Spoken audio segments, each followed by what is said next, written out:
سأقبل يا خالقي من جديد كما أنت مني إلهي تريد، وأرجو إذا أنت تقبلني جنان الخلود ومنك المزيد.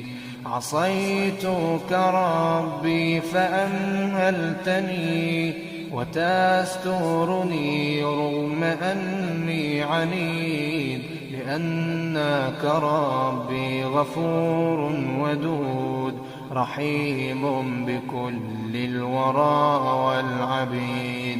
أتيتك يا خالقي